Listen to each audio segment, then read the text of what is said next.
네, 안녕하십니까. 벤처 창업과 법률 강의 4주차 제4강 1교시를 강의하도록 하겠습니다.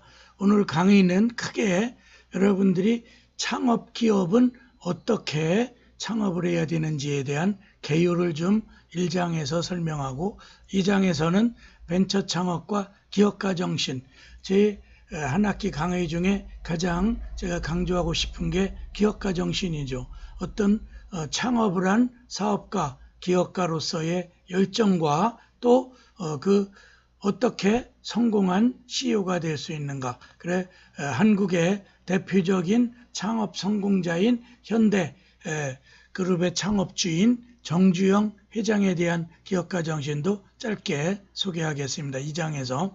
그 다음에 3장에서는 기업가의 과업과 능력. 그래서 창업을 마치고 이제 안정, 그 다음에 성장해서 중견기업, 대기업으로 갈 때 어떠한 태스크가 있는지, 또 능력, 그 사람이 어떠한 능력을 가지고 있어야 성공 창업자가 또 기업가 정신을 발현할 수 있는지를 3장에서 그래 2교시까지 해서 조금 남는다면 3교시까지 강의를 하고 2교시까지는 한남대에 올리고 뒷부분에 40분이 넘는 부분에 대해서는 유튜브에 제가 올려놓겠습니다. 그래서 20분씩 잘라서 2GB로 해서 한남대 LMS에 올리고 있는데 그 남는 부분은 유튜브에 가시면은 여러분들이 참고하실 수 있겠습니다. 어쨌든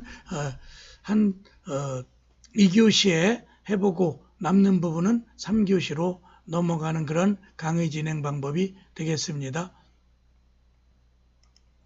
그럼 먼저 창업 기업의 의, 창업의 의, 사업의 기초를 세우는 것. 이런 말 그대로 스타트업이죠.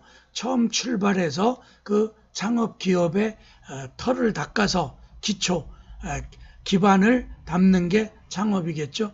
그래 기업가의 능력을 갖춘 개인이나 집단이 사업 아이템을 가지고 사업 목표를 세워 적절한 사업 기회에 자본, 인원, 설비, 원자재 등 경영자원을 확보하여 제품을 생산하거나 서비스를 제공하는 기업을 새로이 설립하는 걸 우리는 창업이라고 정의하겠죠. 그래서 창업은 스타트업 그대로 처음 출발해서 인적 자원, 물적 자원을 어떻게 어떤 경영 방법, 노하우를 가지고 그 기업을 일으켜 세우는가. 이게 창업의 의의겠죠. 그러면 1번 창업지원법상 창업의 개념은 새로이 중소기업을 설립하는 것. 그래서 창업지원법상 창업은 중소기업으로부터 시작하는 거죠.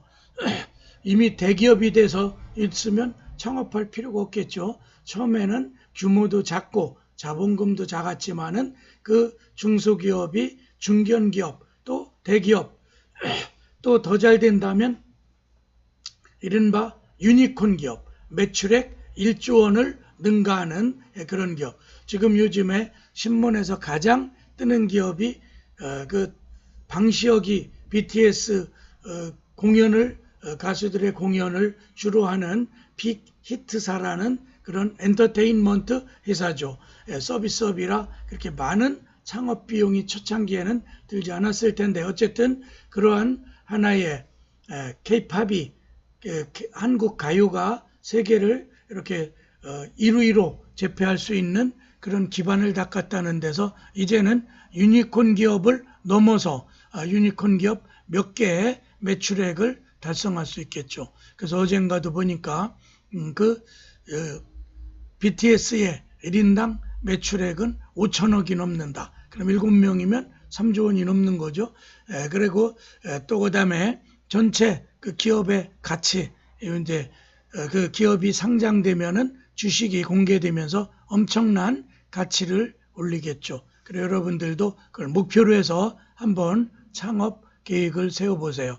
그 다음에 기존의 기업 이제까지와 전혀 다른 새로운 기업 조직을 설립하는 것. 그래 그런 면에서 저는 벤처 창업을 하라. 뭔가 모험도 있고 또 리스크도 있지만 한번 일어서게 되면 그 창업에 따른 이윤, 어쨌든 기업 창업을 한다는 건 이윤 창출이잖아요. 궁극적 목표가.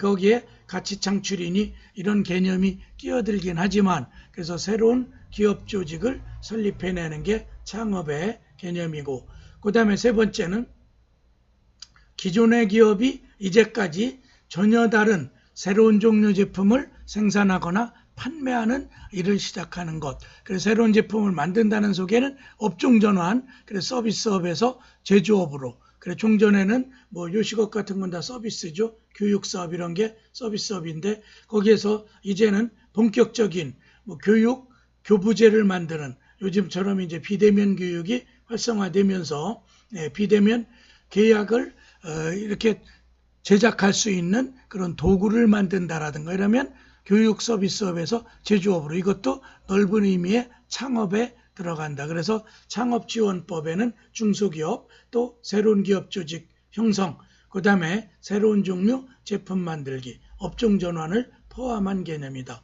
그 다음에 이번에는 창업의 3요소. 그래 먼저 주체로 창업자, 창업을 주관하는 사람이 있어야 되겠죠. 사업 아이디어와 자금 결합 사업 계획을 수립하고 추진하는 창업자가 있어야 되고, 창업자, 창업가, 기업가 이런 말 하겠죠. 그 다음에 두 번째 요소는 창업 아이디어죠. 창업의 아이디어, 타인의 아이디어. 그래 자신의 아이디어와 타인의 아이디어를 믹스해서 이른바 브레인스토밍 같은 걸 해서 좀 더 좋은 아이디어. 그래 제가 기말 과제로 여러분들에게 이제 아마 게시판에 공지하려고 하는데, 1학기가 마칠 때까지 여러분의 창업 아이템은 무엇인지, 그래서 나는 이런 창업의 꿈과 뜻이 있다, 또 이런 업종을 창업해서 이런 아이디어를 갖고 있다, 그런 걸 제가 게시판에 공지해서 레포트를 하나씩 받도록 하겠습니다. 그거는 게시판을 참조해 주시면 되고요. 그 다음에 사업 자본, 자기 자본 내지는 타인 자본, 그리고 아이디어에서도 다른 사람의 아이디어를 결합, 융합해서 만들어내듯이 자본도 내 돈만 가지고 다 하면 좋겠지만 자기 자본이 부족할 때는 타인 자본, 이른바 융자 같은 걸 받고 금융을 활용하는 거죠. 또 정부의 지원 자금, 그래 지난주에 제가 지원 정책 이런 것도 설명해 드렸고, 뒤에 가면 또 마지막 시간에 여러 가지 창업 지원 제도, 그래서 창업 투자라든가 또 창업에 그런 정부 자금, 또 그 다음에 싸게 금융받는 것, 또 신용보증기금이나 기술보증기금 같은 데서 보증서를 가지고 일반 금융기관에서 보증 받아서 그 금융을 일으키는 방법. 그래서 세 가지죠. 주체로서의 사람, 창업자, 또 어떤 걸 종목으로 할 건가, 사업 아이디어, 또 사업 자금, 자본, 자기 자본, 타인 자본을 합쳐서, 그래서 대표적인 타인 자본을 모으는 게 주식회사죠.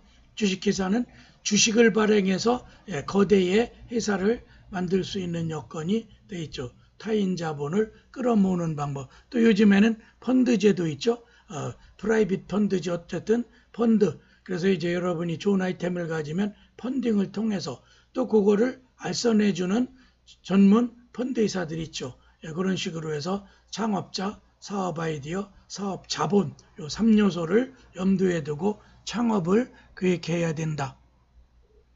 그 다음에 세 번째는 기업의 구분, 그래 출자 규모에 따라, 제가 창업지원법엔 중소기업이라고 했는데, 기업하면은 여러분들이 영어로는 뭐 엔터프라이즈, 그렇죠? 어떠한 사업을 일으켜서 지속적으로 경영을 통해서 이윤을 창출해 나가는 이런 게 엔터프라이즈 개념이겠죠. 그 중에 대표적인 대기업, 여러분들이 졸업하면 취업하고 싶어하는, 그래 우리가 30대 그룹이다, 또 10대 그룹이다, 이렇게 해서 총 자기의 경영 매출과 어떤 인적 조직, 이걸 기준. 그래서 여러분들이 대표적으로 삼성, 현대, LG, 또 SK, 또 그 다음에 뭐 두산이니 뭐 여러 가지 많죠. 그래서 여러분들이 경영 총연합회 또 내지는 우리나라 이제 그 경영협회 이런 데 가보면 대기업의 매출 규모로 1대부터 30대 그룹 뭐 이런 건 나누죠.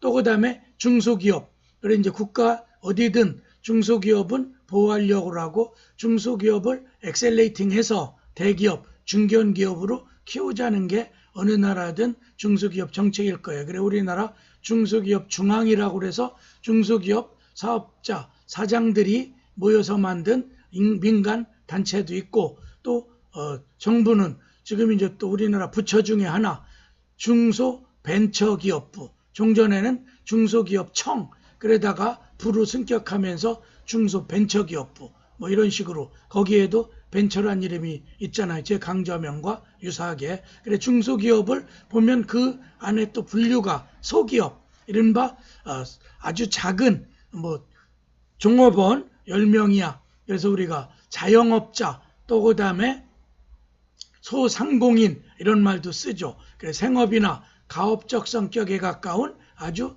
영세한 규모. 그래서 조그만 식당업이라든가 또 카페라든가 이런 것들이 여기에 소기업에 들어가겠죠. 그 다음에 중기업이라고 하죠.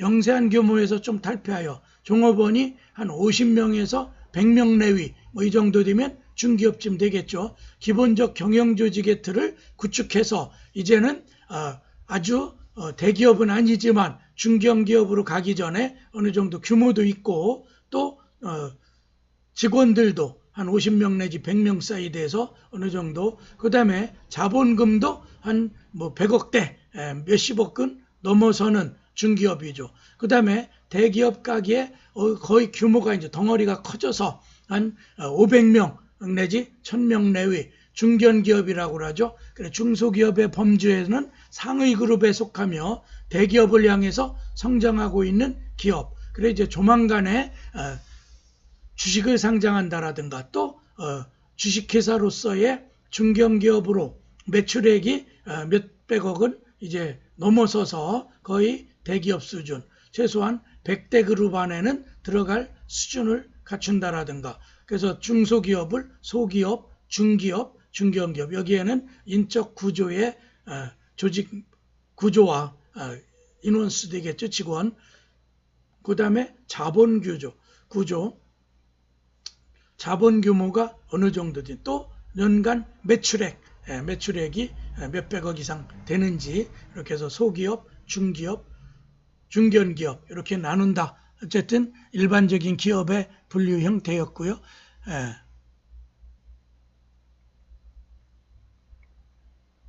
4번인데요. 그렇죠? 기업의 성장 유형. 그래서 이제 아까 중소기업이 거기에서 소기업, 중기업, 중견기업으로 가듯이 먼저 벤처기업으로서 창업을 통해서 번창하고 또 현상 유지하고 도산하면 화살표 3개를 그려놨죠. 그래 벤처기업에서 번창을 해서 중견기업으로 가고 또 중견기업이 도산할 수도 있고 현상 유지하기도 하는데 계속 번창한다 하면 대기업으로 가서 최종 목표인, 여러분도 처음에 창업할 때는 작게 시작했지만 그 끝은 창대하리라. 성경에도 나오는 구절이죠.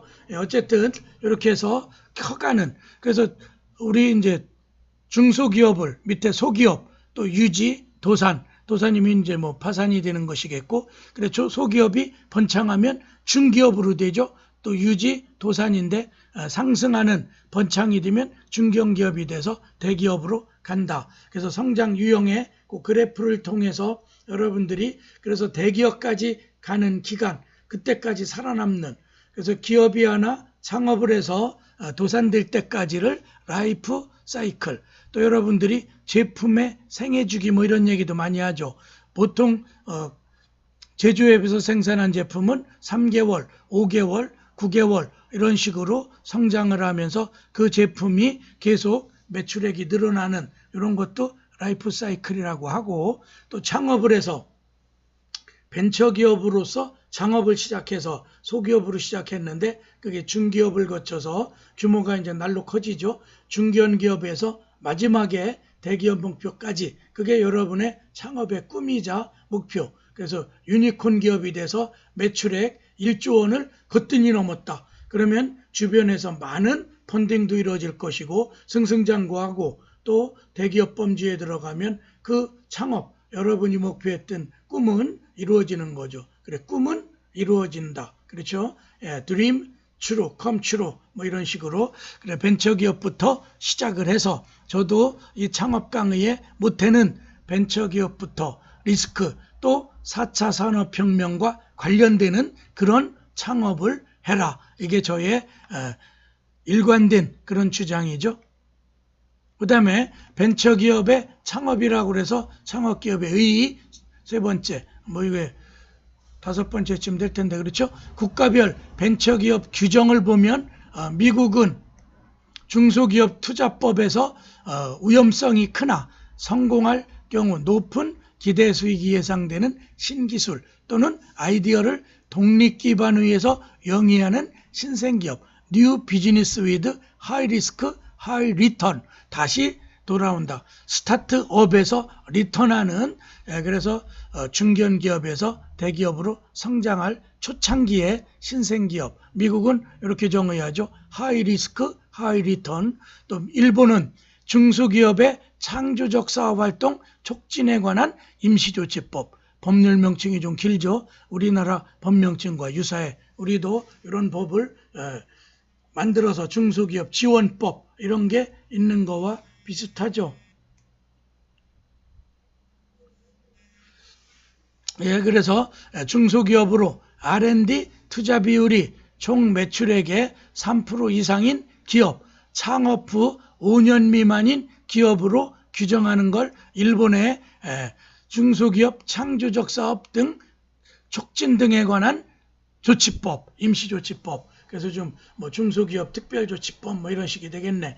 어쨌든 일본의 이런 5년 미만, 그래서 총 매출액의 3% 이상인 기업 뭐 이런 식으로. 그다음에 OECD 국가에서는 세계 경제 뭐 20개 국가 뭐 이런 데를 OECD 자기들끼리 부자 국가들이 만든 그룹이죠. 그래, R&D 집중도가 높은 기업이라고 또 정의하기도 하고, 기술 혁신이나 기술적 우월성이 성공의 주요 요인인 기업으로 규정한다. 예, 그래서 OECD 국가에서는 뭔가 연구개발을 통해서 기업가 정신, 그래 우리 지금 문재인 정권에서 경제혁신 뭐 이런 말 많이 쓰죠. 혁신경제, 기술 혁신, 기술적 우월성, 슈페터가 말한 이른바 창조적 파기. 그러니까 여러분이 혁신이라는 건 기존에 있던 것을 개혁하고 뭔가 발전적 방향으로 나갈 때, 그래 여러분들도 저의 강의를 듣고 또 뭔가 본인도 자신도 혁신해야 되고 또 벤처 기업을 꿈꾸면서 우리 내 스타트업이 중견기업을 넘어서 대기업으로 갈 수 있도록 나는 끊임없이 기술 혁신 또 R&D 연구개발하고 또 기술이 앞서가는, OECD는 기술적 개발 이런 것들을 강조하고 있죠. 그럼 우리나라는 어떠냐?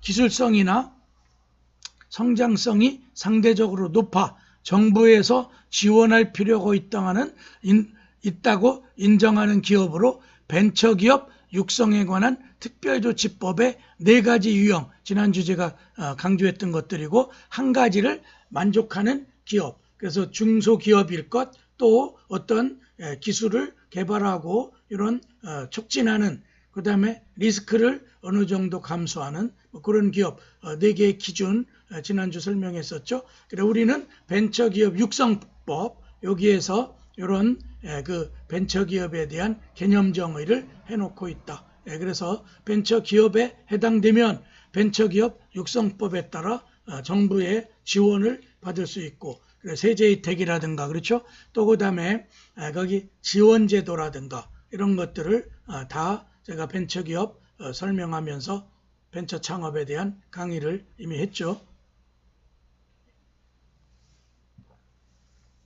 그래서 벤처기업에 대한 창업을 한 번 더 강조하기 위해서 설명한 거고요. 그래 여기까지가 1교시 벤처 창업의 의의 또 내지는 창업의 의의. 그래 여러분들은 스타트업에 시작해서 소기업, 그 다음에 중기업, 그 다음에 중견기업에서 대기업 중에도 유니콘 기업 몇 조 원을 매출한, 그래 우리나라 10대 그룹에 들어가면 유니콘 기업은 이미 넘어서 있는 그런 그룹들이죠. 어쨌든 여러분들이 창업 기업에 대한 일반적 얘기를 의의해서 했고요. 1교시 20분 좀 마치고 10분 쉬었다가 2교시 강의를 계속해서 하겠습니다. 10분간 휴식.